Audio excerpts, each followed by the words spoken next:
RC Nature, à la pointe de la technologie, toujours à la recherche de recettes surprenantes. Et oui, le crabe ne se mange plus cuit à l'eau, mais mariné entre des fraises en crumble. Un petit dessert, crabe framboise. Je pense qu'il y a du level là.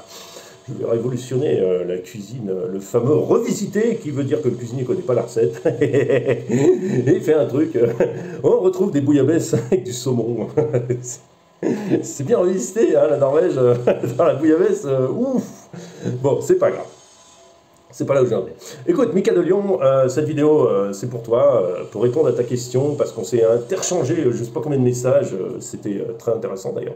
Et tu t'es dit, tu m'avais dit, ouais, je prendrais bien aussi un 24. Alors, je vais t'expliquer pourquoi je te conseille le Axial, plutôt qu'un autre. En fait, parce que j'ai deux expériences. J'ai le barrage, enfin, le barrage a été transformé maintenant, mais j'ai le barrage et puis j'ai le petit, j'ai Betty. Voilà, donc ça, je vais t'expliquer tout simplement pourquoi il faut t'orienter là-dessus. Et bah, c'est simple de te dire, écoute, je peux te dire c'est le meilleur, vas-y. Voilà, mais bon, moi, j'aime bien expliquer la technique, pourquoi c'est le meilleur. C'est encore plus intéressant. Alors, je vais t'expliquer déjà une chose. On va regarder les ponts du barrage qui sont montés sur le petit camion. Je ne sais pas si tu te souviens sur les anciennes vidéos. Je roule pratiquement jamais avec parce que c'est juste pour le fun. Donc, je vais te montrer. Voilà. Alors, c'est effectivement le petit camion qui est très joli. Alors, peut-être que je referai des vidéos avec, mais il faut que je trouve un moteur un peu plus rapide que ça. On a la puissance, mais on n'a pas la vitesse. Voilà. Alors, j'espère que tu vois. Voilà. Là, tu devrais voir suffisamment. Et là, tu t'aperçois d'une chose.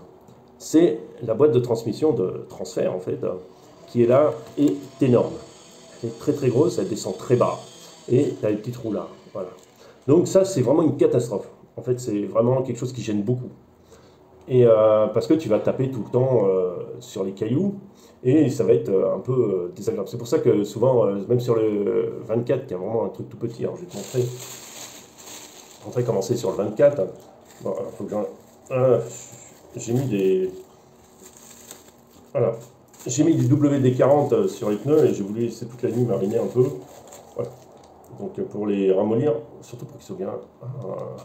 ils sont bien... Alors je sais pas comment ça marche, on va voir après si ça accroche mieux, mais déjà ça sent mauvais. Regarde. Tu vois là, alors je mets derrière moi. Tu vois ça, tu vois c'est tout petit.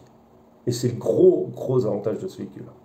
C'est ça, c'est que c'est tout petit. Donc tu vas accrocher beaucoup moins. Et ça, déjà, c'est une chose qui est très importante. Ça, c'est même une chose qui est pratiquement primordiale. Donc je t'en mets l'autre à côté, tu vois, qui est très gros, qui prend quasiment la moitié de la surface disponible. Bon, on est sur le train avant, voilà, je te foutre un rien si tu veux. Tu vois, qui prend pas mal de place. Et bien là, tu es sur un truc vraiment minimaliste. Et ça fait toute la différence. Parce que quand tu vas rouler, tu vas pas buter tout le temps là-dessus. Et ben, c'est assez dérangeant. C'est pour ça que les gens mettent des roues plus grosses en fait. Sur certains Delboat, par exemple, tu as des roues plus grandes, histoire de toucher moins souvent ici. Voilà, donc ça c'est déjà une des raisons principales pour le coup. Tu dois prendre celui-là et pas les autres. Et le barrage c'est pareil, c'est le RGT à la même chose. Tu retrouves aussi ça chez Élémentaire C, tu retrouves aussi ça chez... qu'est-ce qu'il y a encore comme mini truc chez Afshima, je crois qu'il en a un aussi, et voilà, tu retrouves partout cette espèce de boîte de transfert énorme qui est vraiment géant. Après, deuxième chose, le barrage, pas le barrage, Betty, enfin, ils ont l'arbre de transmission qui se trouve bien au fond, tu vois, bien caché, c'est-à-dire que les longerons vont toucher, et jamais ton arbre de transmission va toucher, voilà, parce qu'il est rehaussé. Ce système est merveilleux, fabuleux, marche très très bien. Ce qu'il faut faire gaffe dans ta conception d'un 1.24, il y a des choses importantes.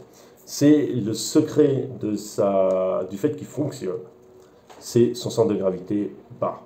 Parce que la carrosserie est un problème. La carrosserie est déjà une proportion de poids qui est beaucoup plus grosse que sur un dixième.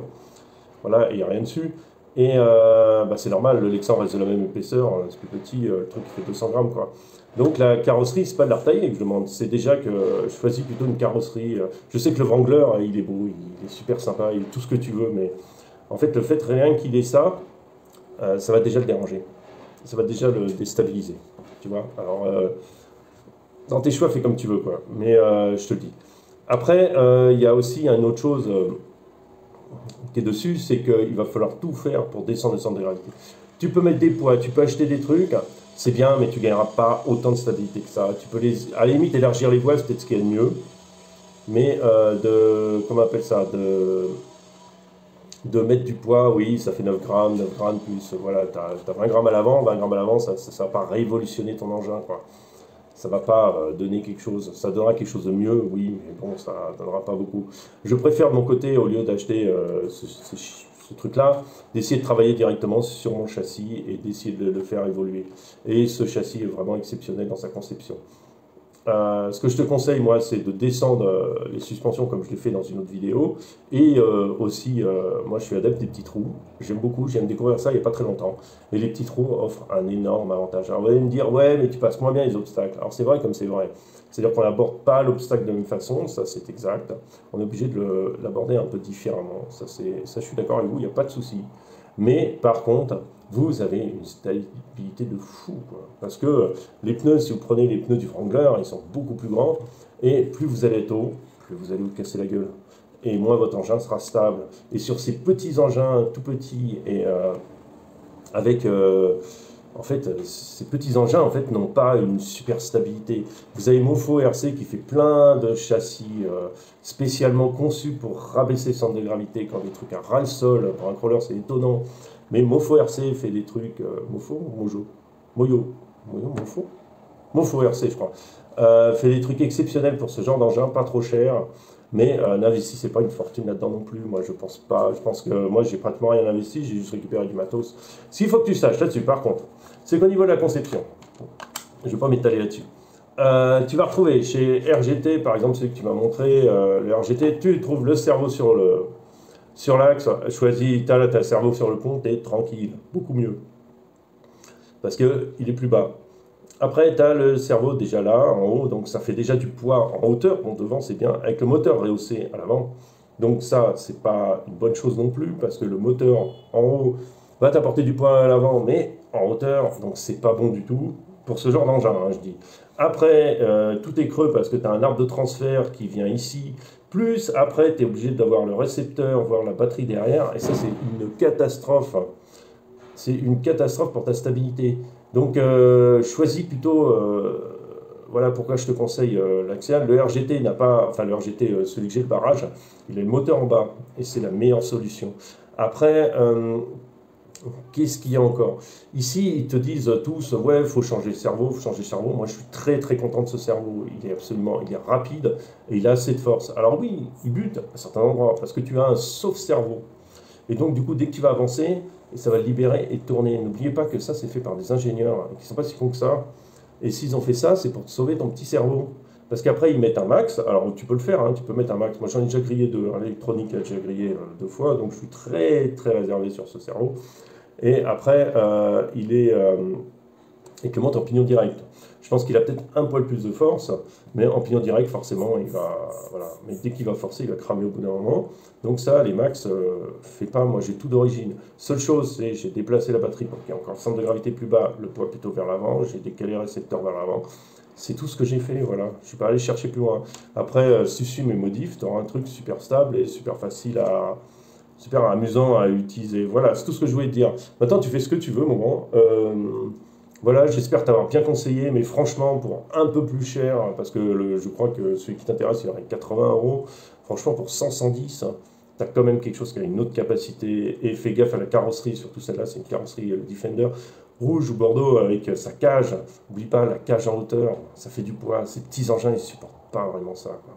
Ces petits engins, dès que la carrosserie est un peu haute et du poids, à la limite, je sais pas, après, le C10, c'est un peu différent, puisque tu as la boîte de transmission qui est légèrement décalée plus en arrière, mais il manque pas d'intérêt.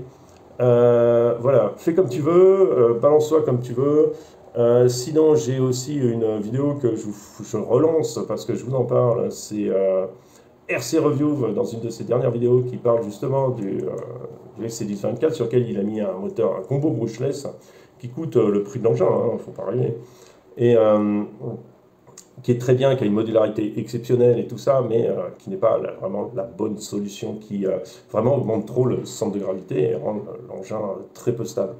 Voilà, donc j'essaierai de mettre un lien sous la vidéo pour que vous alliez voir cette vidéo, parce qu'elle est vraiment très très intéressante.